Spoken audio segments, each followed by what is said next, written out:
Hello， 大家晚上好啊！欢迎收看今天晚上的节目。在开始念故事之前，都还会是中文。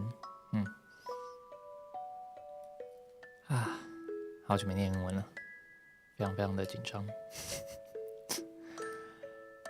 晚上好啊，こんばんは，こんばんは。大家上班上课辛苦了。等一下，我们今天应该也不会播太久，对。我是不觉得我有那个能耐可以一次把故事念那么多。对，好啦，总而言之，这个企划也是大家那时候想要看我做的，那我们就试试看吧。结果会怎么样不知道，试过就知道了。好的，大家可以躺着，戴着耳机，听着音乐，然后准备睡觉，这样。那就废话不多说，直接开始吗？还是我们应该再稍等一些迟到的朋友们呢？等一下哦，今天是哄睡的节目，给我一个赞，好紧张，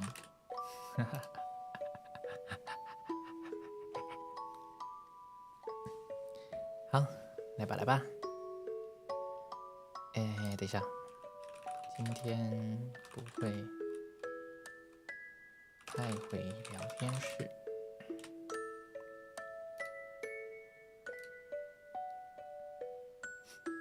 好的，那我们就开始喽。等一下，我们拿个水杯好了。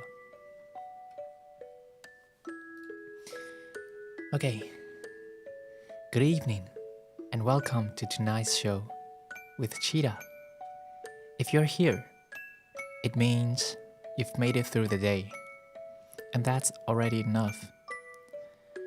So, let me take care of the rest.You don't have to think too hard or say anything at all. Just lie down, get comfortable, and let me read you some gentle to help you drift away. Tonight, let's follow the little prince across the stars.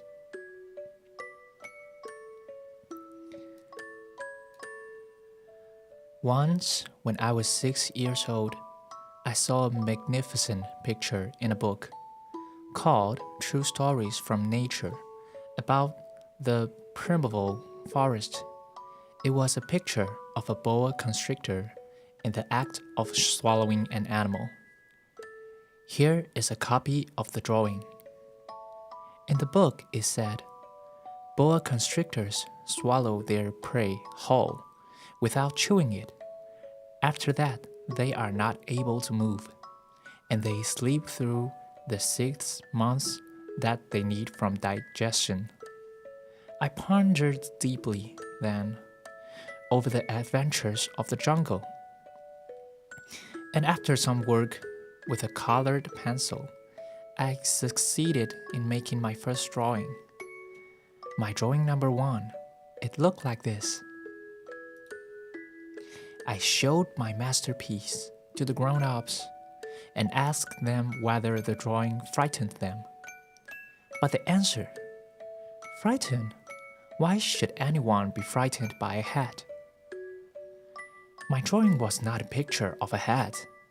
It was a picture of a boa constrictor digesting an elephant.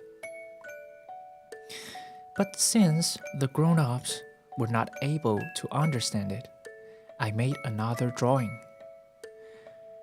I drew the inside of the boa constrictor so that the grown-ups could see it clearly. They always need to have things explained. My drawing number 2 looked like this. The grown-ups' response, this time, was to advise me to lay aside my drawings of boa constrictors whether from the inside or the outside, and devote myself instead to geography, history, arithmetic, and grammar.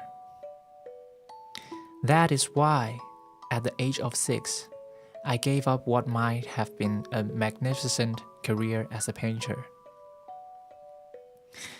I had been disheartened by the failure of my drawing number 1 and my drawing number 2. Grown-ups never understand anything by themselves, and it is tiresome for children to be always and forever explaining things to them.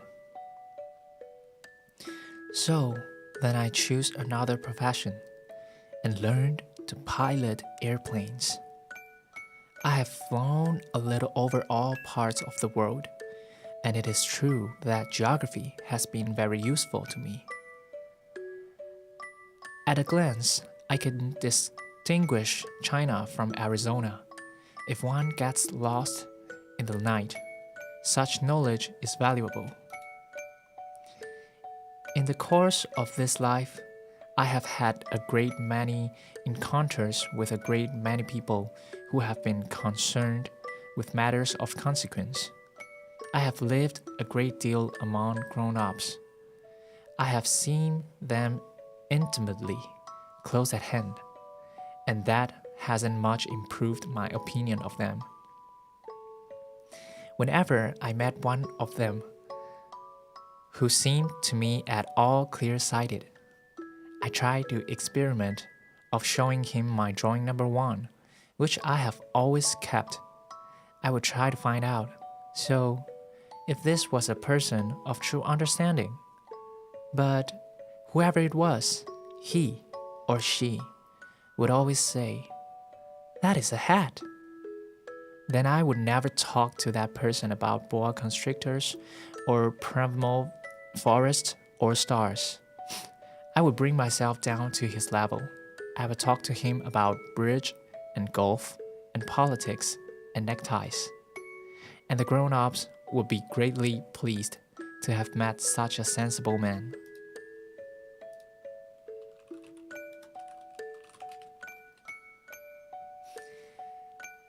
So I lived my life alone, without anyone that I could really talk to, until I had an accident with my plane in the desert of Sahara 6 years ago.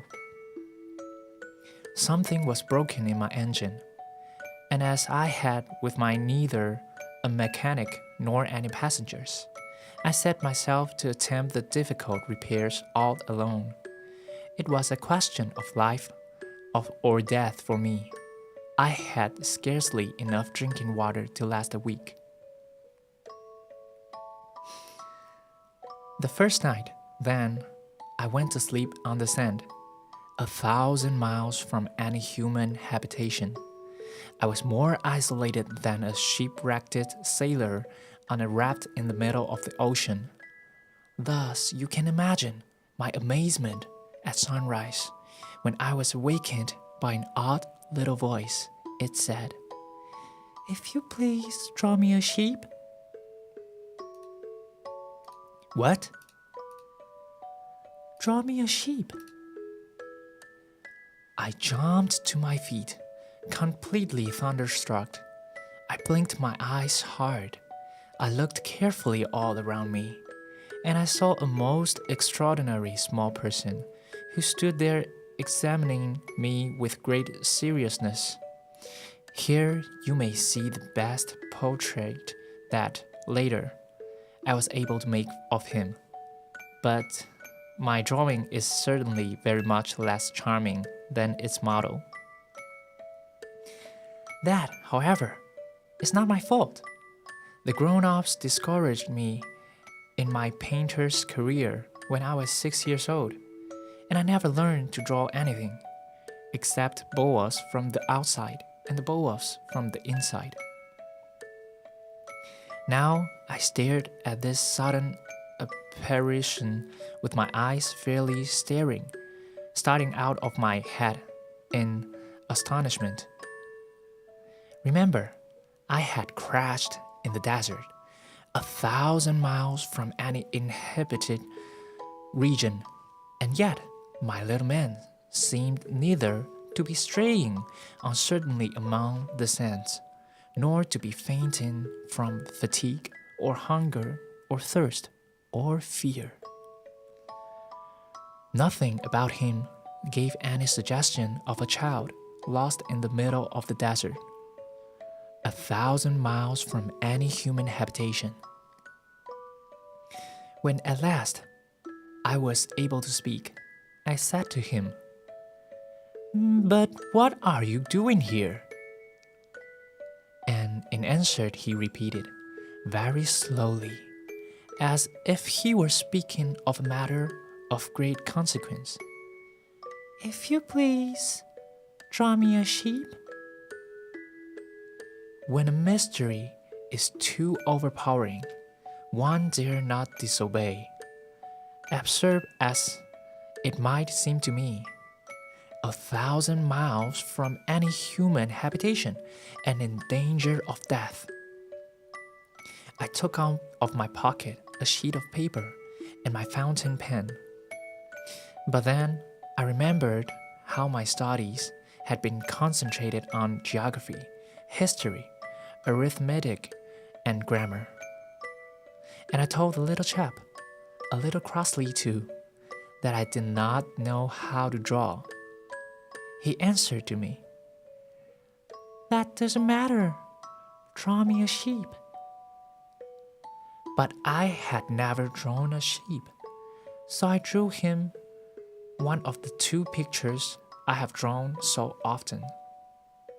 It was that of the boa constrictor from the outside, and I was astounded to hear the little fellow greet it with, "No, no, no! I do not want an elephant inside a boa constrictor. A boa constrictor is a very dangerous creature, and an elephant is very cumbersome. Where I live, everything is very small. What I need is a sheep. Draw me a sheep." So then I made a drawing. He looked at it carefully. Then he said, "No, this sheep is already very sickly. Make me another." So I made another drawing. My friend smiled gently and indulgently. "You see yourself," he said, "that this is not a sheep. This is a ram. It has horns." So then I did my drawing over once more. But it was rejected too, just like the others. "This one is too old. I want a sheep that will live a long time." By this time, my patience was exhausted because I was in a hurry to start taking my engine apart, so I tossed off this drawing. And I threw out an explanation with it. "This is only his box. This sheep you ask for is inside." I was very surprised to see a light break over the face of my young judge. "That is exactly the way I wanted it. Do you think that this sheep will have to have a great deal of grass?" "Why?" "Because where I live, everything is very small." "There will surely be enough grass for him," I said. "It is a very small sheep that I have given you." He bent his head over the drawing. "Not so small. But look, he has gone to sleep." And that is how I made the acquaintance of the little prince.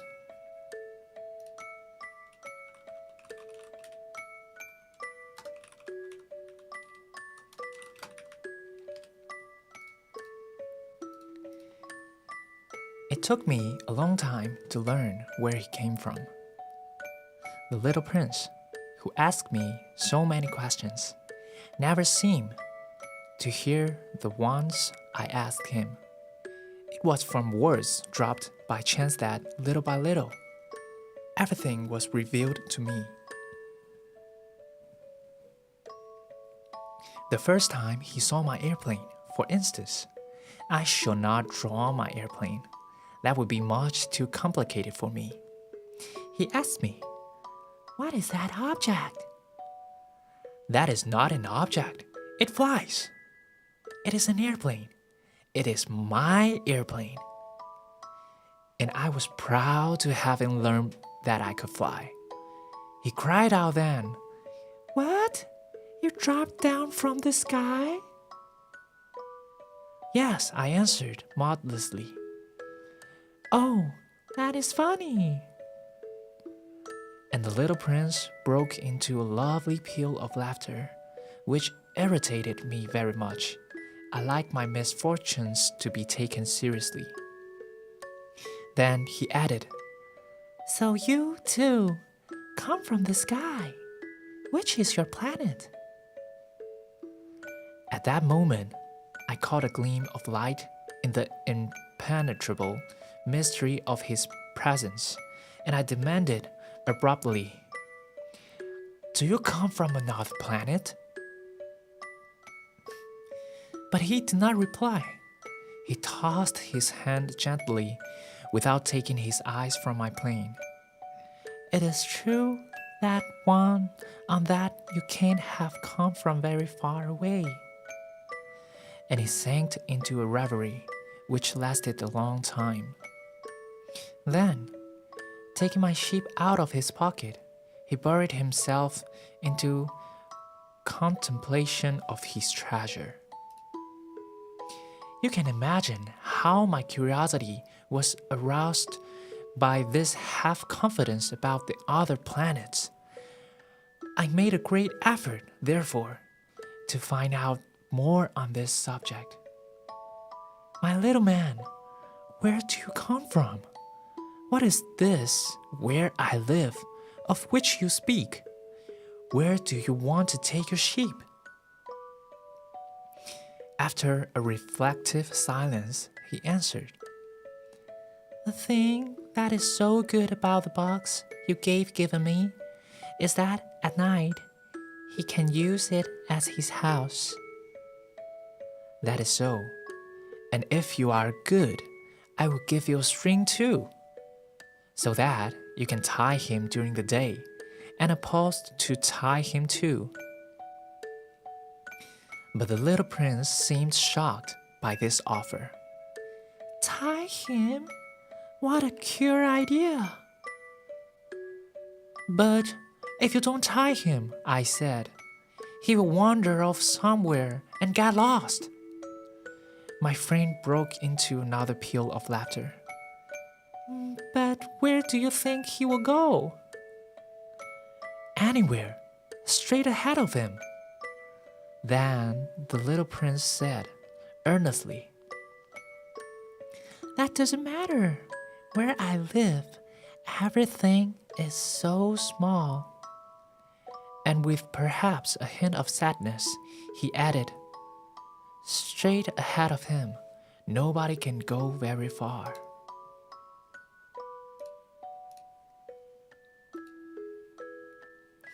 I had thus learned a second fact of a great importance. This was that the planet the little prince came from was scarcely any larger than a house. But that did not really surprise me much. I knew very well that in addition to the great planets such as the Earth, Jupiter, Mars, Venus, to which we have given names, there are also hundreds of others, some of which are so small that one has a hard time seeing them through the telescope. When an astronomer discovers one of these, he does not give it a name, but only a number. He might call it, for example, asteroid 325. I have serious reason to believe that the planet from which the little prince came is the asteroid known as B612. This asteroid has only once being seen through the telescope that was by a Turkish astronomer in 1909.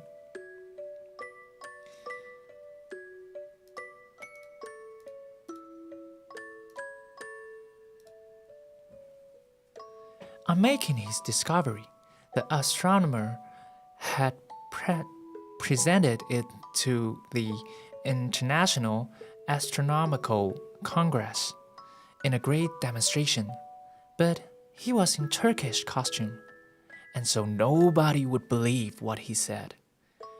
Grown-ups are like that. Fortunately, however, for the reputation of asteroid B612, a Turkish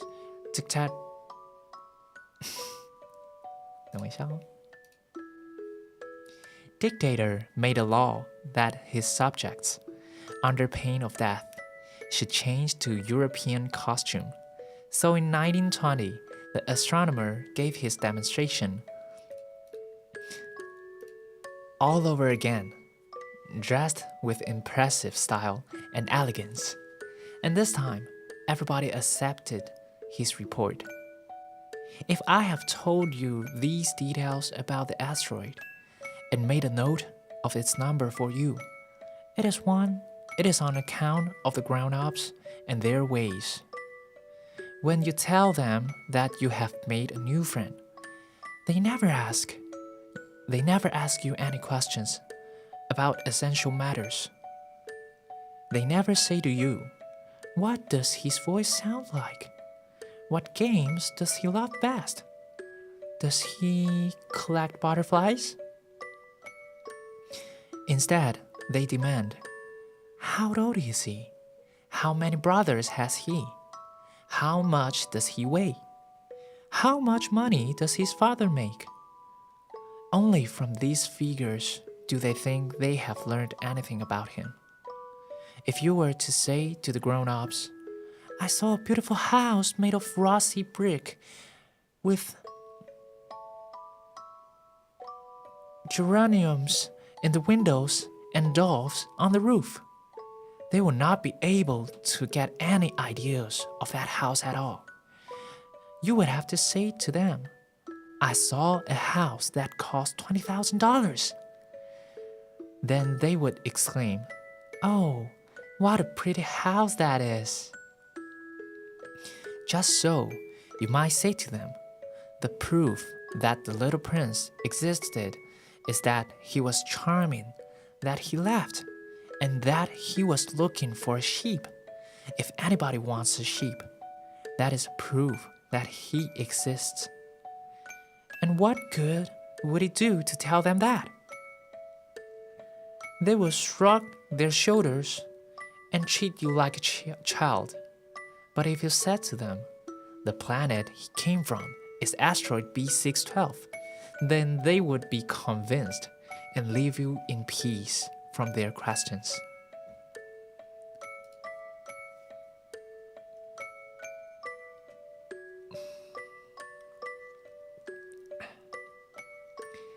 They are like that.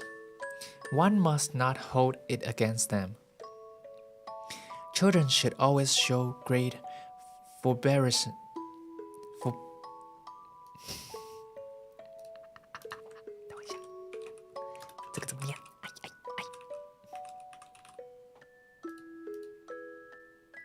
Forbearance. Okay. Children should always show great forbearance toward grown-up people. But certainly, for us who understand life, figures are a matter of indifference. I should have liked to begin these stories in the fashion of the fairy tales. I should have liked to say, once upon a time, there was a little prince who lived on a planet that was scarcely any bigger than himself, and who had need of a sheep.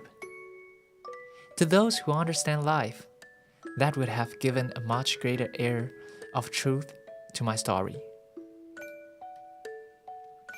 For I do not want anyone to read my book carelessly. I have suffered too much grief in setting down these memories. 6 years have already passed since my friend went away from me with his sheep. If I try to describe him here, it is to make sure that I should not forget him. To forget a friend is sad. Not everyone has had a friend, and if I forget him, I may become like the grown-ups who are no longer interested in anything but figures. It is for that purpose, again, that I have bought a box of paints and some pencils. It is hard to take up drawing again at my age, when I have never made any pictures except those of the boa constrictor from the outside and the boa constrictor from the inside since I was 6. I shall certainly try to make my portrait as true to life as possible, but I'm not at all sure of success. One drawing goes along all right, and another has no resemblance to its subject. I make some arrows too, in the little prince's height. In one place he is too tall, and in another too short, and I feel some doubts about the color of his costume, so I fumble along as best I can. Now good, now bad, and I hope generally fair to middling. In certain more important details, I shall make mistakes also, but that is something that will not be my fault. My friend never explained anything to me. He thought, perhaps, that I was like himself, but I do not know how to see sheep through the walls of boxes. Perhaps I am a little like the grown-ups. I have had to grow old. As each day passed, I will learn, in our talk, something about the little prince planet, his departure from it, his journey. The information would come very slowly, as it might chance to fall from his thoughts. It was in this way that I heard, on the 3rd day, about the catastrophe of the bow base. Give me a sec. What? Seriously? Baobabs. 猴面包树 Baobabs. Okay. I thought it was 宝贝 It's Baobabs. 面包树的意思 This time, once more, I had sheep to thank for it. For the little prince asked me abruptly, as if seized by a grave doubt. It is true, isn't it, that sheep eat little bushes? Yes, that is true. Oh, I am glad. I did not understand why it was so important that sheep should eat little bushes. But the little prince added, Then it follows that they also eat baobabs. I pointed out to the little prince that baobabs were not little bushes, but on the contrary, trees as big as castle, and that even if he took a whole herd of elephants away with him, the herb would not eat up one single baobab.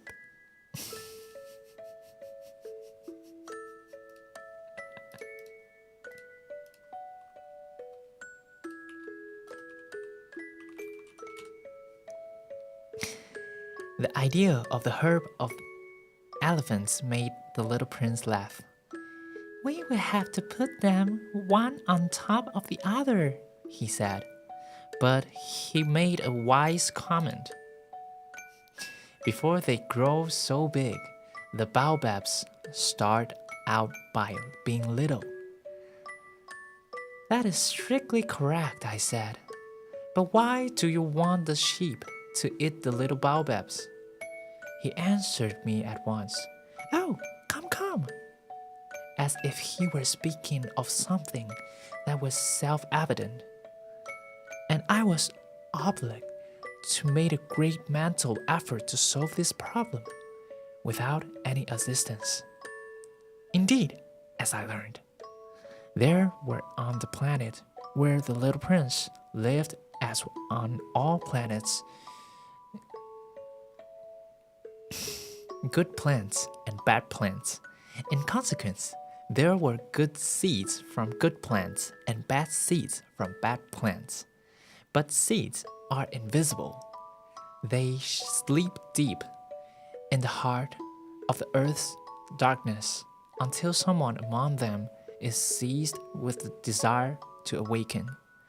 Then this little seed will stretch itself and begin, timidly at first, to push a charming little sprig inoffensively upward toward the sun. If it is only a sprout of radish off the sprig of a rose bush, one would let it grow wherever it might wish. But when it is a bad plant, one must destroy it as soon as possible, the very first instant that one recognized it. Now, there were some terrible seeds on the planet that was the home of the little prince. And these were the seeds of the baobab. The soul of that planet was infested with them. A baobab is something you will never be able to get rid of if you attend to it too late. It spreads over the entire planet. It bores clear through it with its roots. And if the planet is too small and the baobabs are too many, they split it in pieces. It is a question of discipline. The little prince said to me later on, when you finish your own toilet in the morning, then it is time to attend to the toilet of your planet. Just so, with the greatest care, you must see to it that you pull up regularly all the baobabs and the very first moment, when they can be distinguished from the rose bushes which they resemble so closely in their earliest youth. It is very tedious work, the little prince added, but very easy. And one day he said to me, you ought to make a beautiful drawing so that the children where you live can see exactly how all this is. That would be very useful to them if they were to travel someday, sometimes. He added, there is no harm in putting off a piece of work until another day. But when it is a matter of baobabs, that always means a catastrophe. I knew a planet that was inhabited by a lazy man. He neglected 3 little bushes. So, as the little prince described it to me, I have made a drawing of that planet. I do not much like to take the tone of a moralist, but the danger of the baobabs is so little understood, and such considerable risks would be run by anyone who might get lost on an asteroid, that for once I am breaking through my reserve. Children, I say plainly, watch out for the baobabs. My friends, like myself, have been skirting this danger for a long time, without ever knowing it. And so, it is for them that I have worked so hard over this drawing. The lesson which I pass on by this means is worth all the trouble it has cost me.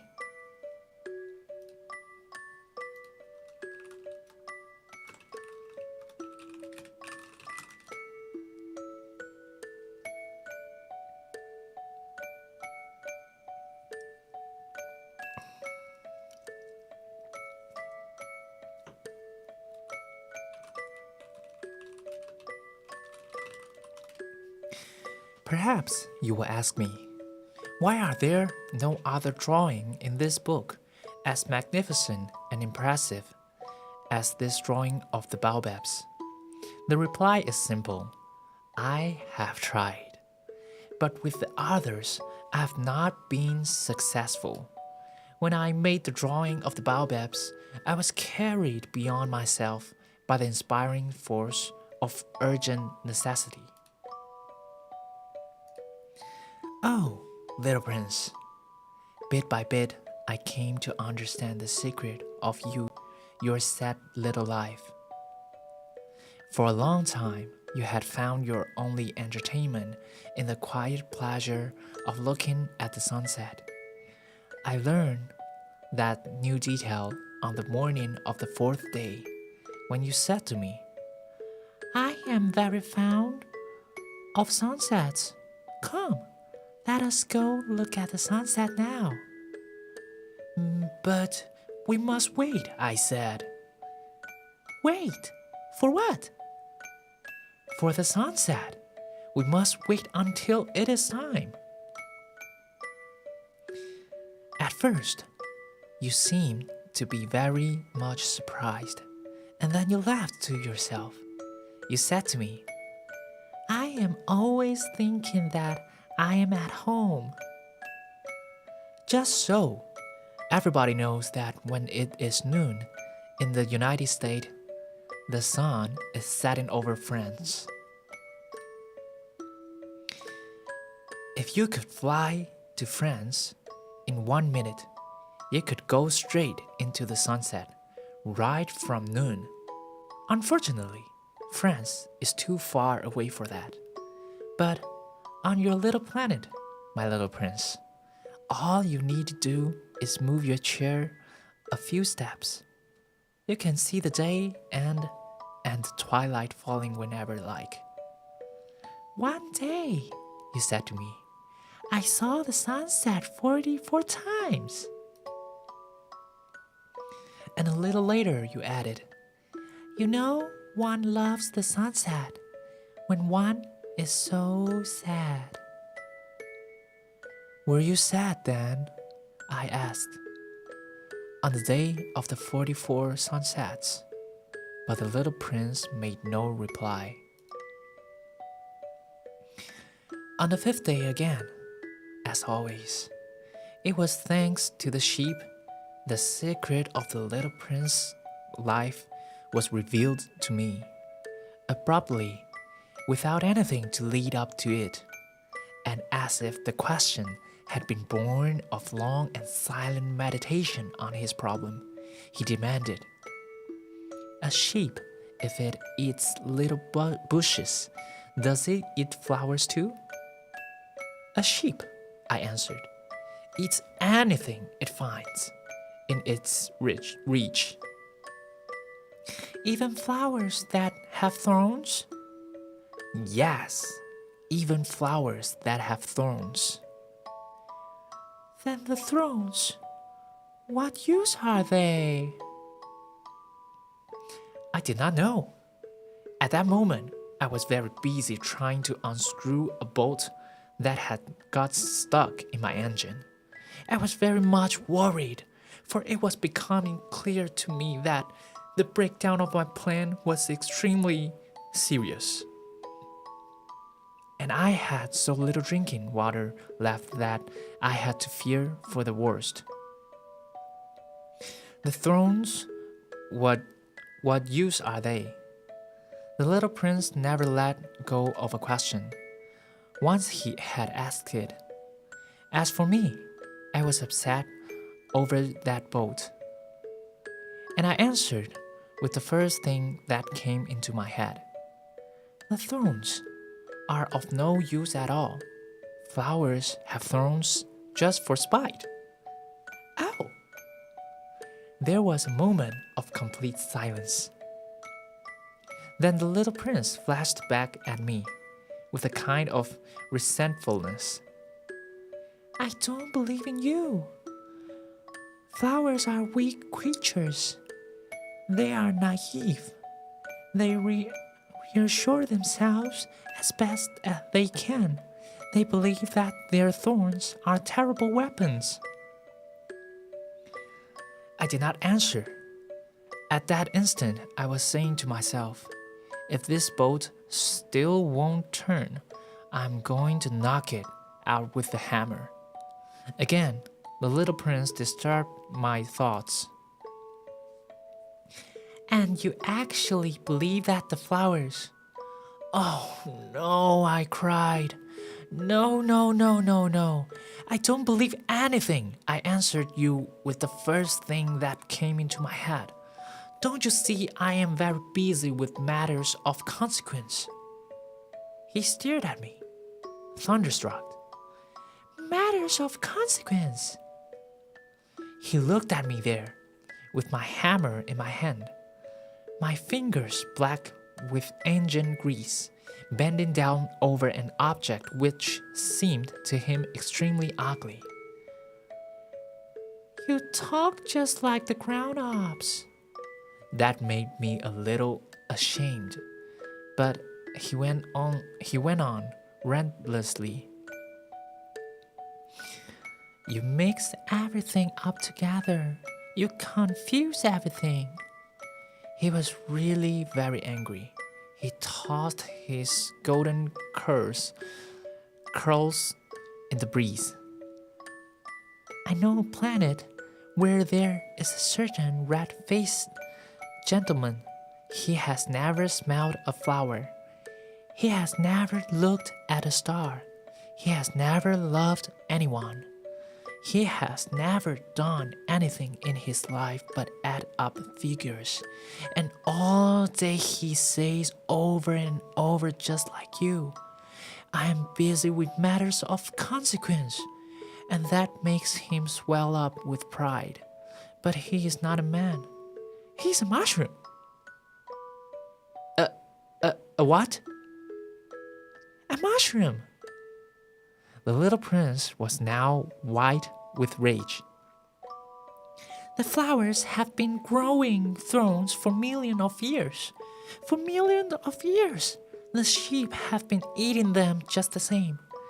And is it not a matter of consequence to try to understand why the flowers go to so much trouble to grow thorns which are never of any use to them? Is the warfare between the sheep and the flowers not important? Is this not of more consequence than a fat red-faced gentleman's sums? And if I know, I myself one flower which is unique in the world, which grows nowhere but on my planet, but which one little sheep can destroy in a single bite some morning without even noticing what he is doing. Oh, think that is not important. His face turned from white to red as he continued. If someone loves a flower of which just one single blossom grows in all the millions and millions of stars, it is enough to make him happy just to look at the stars. He can say to himself, somewhere my flower is there. But if the sheep is the flower, in one moment all his stars will be darkened, and you think that is not important. He could not say anything more. His words were choked by sobbing. The night had fallen. I had let my tools drop from my hands. Of what moment now was my hammer, my boat, or thirst, or death? On one star, one planet. My planet, the Earth. There was a little prince to be comforted. I took him in my arms and rocked him. I said to him,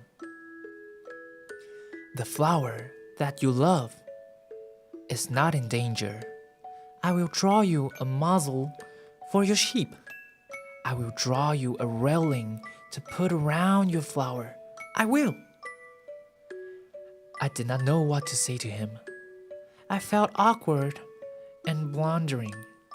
I did not know how I could reach him, where I could overtake him and go on hand in hand with him once more. It is such a secret place, the land of tears. Good night, good night. I'm going to take a sip of my water. Give me a second. Thank you.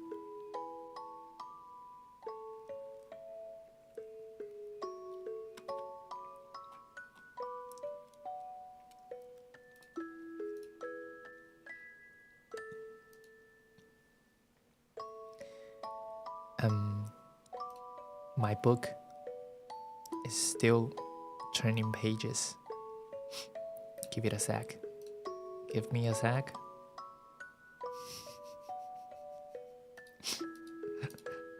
Where am I?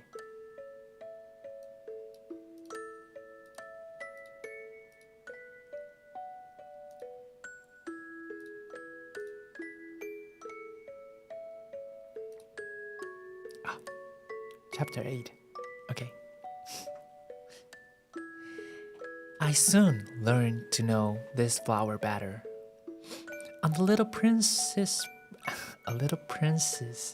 planet, the flowers had always been very simple. They had only one ring of petals.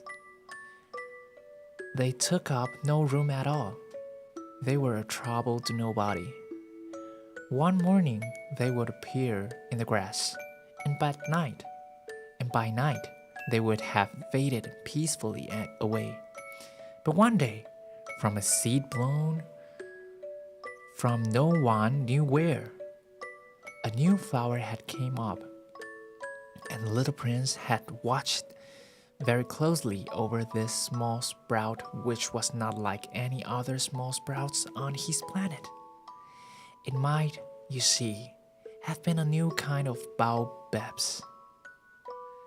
The shrub soon stopped growing and began to get ready to produce a flower. The little prince, who was present at the first appearance of a huge bud, felt at once that some sort of miraculous must emerge from it. But the flower was not satisfied to complete the preparations for her beauty in the shelter of her green chamber. She chose her colors with the greatest care. She adjusted her petals one by one.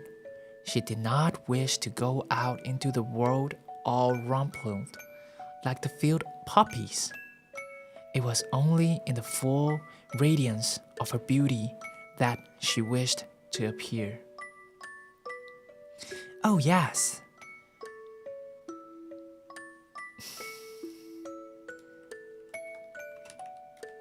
Coquettish. Coquettish. 娇媚的 coquettish. Oh yes, she was a coquettish creature, and her mysterious adornment lasted for days and days. Then, one morning, exactly at sunrise, she suddenly showed herself. And after working with all this painstaking precision, she yawned and said, "Ah, I am scarcely awake. I beg that you will excuse me. My petals are still all disarranged.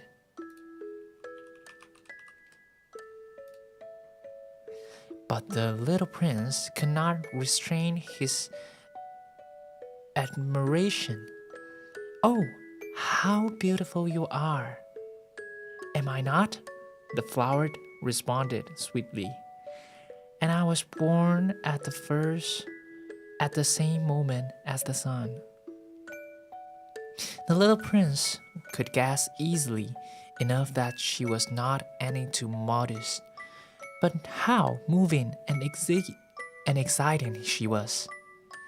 "I think it is time for breakfast," she added an instant later. "If you would have the kindness to think of my needs." And the little prince, completely abashed, went to look for a sprinkling can of fresh water. So he tamed the flower. So too, she began very quickly to torment him with her vanity, which was, if the truth be known, a little difficult to deal with. One day, instance, when she was speaking of her 4 thorns, she said to the little prince, "Let the tigers come with their claws." "There are no tigers on my planet," the little prince objected. "And anyway, tigers do not eat weeds." "I am not weed," the flower replied sweetly. "Please excuse me. I am not at all afraid of tigers, she went on. "But I have a horror of drafts. I suppose you wouldn't have a screen for me." "A horror of drafts? That is bad luck for a planet," remarked the little prince, and added to himself, "This flower is a very complex creature. At night, I want you to put me under a glass globe. It is very cold where you live, in the place I came from." But she interrupted herself at the point.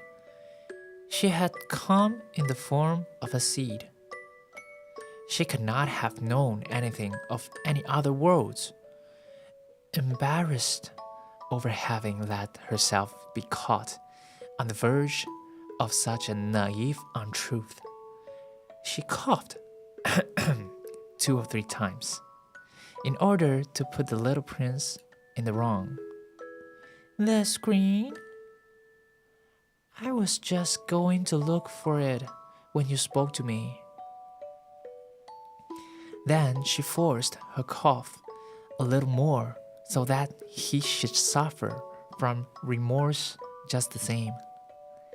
So the little prince, in spite of all the good will that was inseparable from his love, had soon come to doubt her. He had taken seriously words which were without importance, and it made him very unhappy. "I ought not to have listened to her," he confided to me one day. "One never ought to listen to the flowers.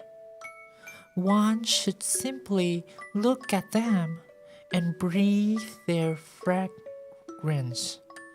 Mine perfumed all my planet, but I did not know how to take pleasure in all her grace. This tale of claws, which disturbed me so much, should only have filled my heart with tenderness and pity." And he continued his confidence. "The fact is that I did not know how to understand anything. I ought to have judged by deeds and not by words.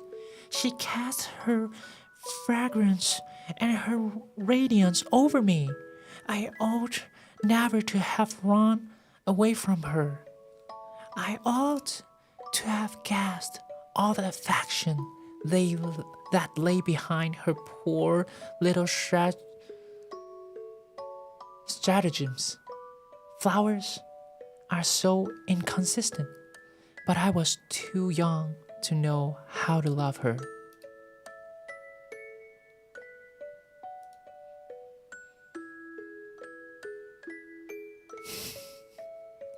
Okay, it's about 12 o'clock now, and I think it is a great place to pause.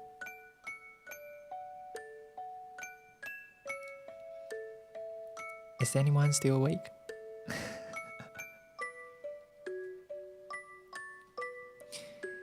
So basically, the chapter 1 and 2, the meeting in the desert, it is the first time the author who met the little prince, and the grown up, it means the adult, 成年人.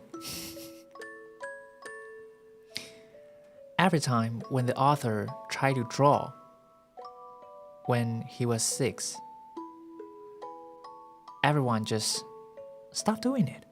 It doesn't matter. 去学你的历史，去学你的数学，去学你的地理。为什么要画一个帽子呢？ It's kind of sad, but it also happened in Taiwan, I guess. So eventually, the author chose another career, not as an artist, not as an paintist, but to be an to get an airplane. 他学会开飞机了，最后他在经过撒哈拉沙漠的时候，他的飞机故障了，所以才让他有机会去见到这个小王子。Then the chapter 3 and 4, it's describing about the B612, B612. It's about the loneliness and curiosity of oneself that was stuck in the desert, in the place of nowhere. In the place of nowhere. But someone appeared. 故事书里面写说，他明明是在几千公里以内都没有活人存在的地方，可是他早上却被一个声音给叫醒，那就是那个小王子。对，那最后呢，我们在那个第5到第8章，我们是在讲述那个小王子和一个玫瑰花的故事。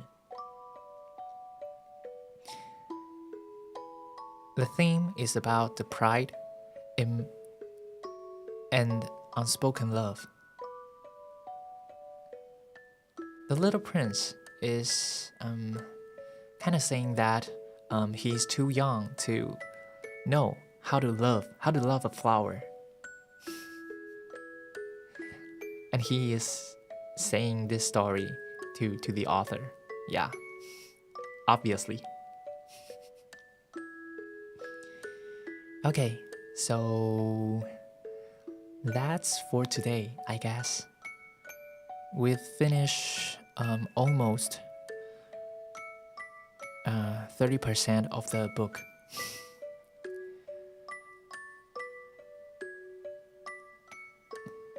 The next chapter will be chapter 9 to 15. It is a continuous of different planet that the prince will be describing. So, to be continued. Okay, thank you guys for watching tonight. Hope you have good dreams. Hope my English is good for your sleep. And just so you know, don't be too unconfident about your English, because sometimes the speaking of English and the knowing of the language, the vocabulary isn't that simple. Isn't that simple as you take a high grade in the test. Yeah, so be confident in yourself, okay?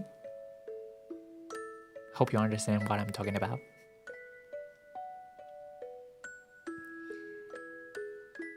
That, call it a day. 再让我说最后一句话，我看一下哦。好啦，快去睡觉。The little prince has just left the geographer, and Earth is waiting for him. But for now, I think this is where we pause. The stars will still be here tomorrow. Thank you for spending this quiet hour with me. Sleep well, dream deep, and good night. Good night. Good night. Good night. Good night. 晚安。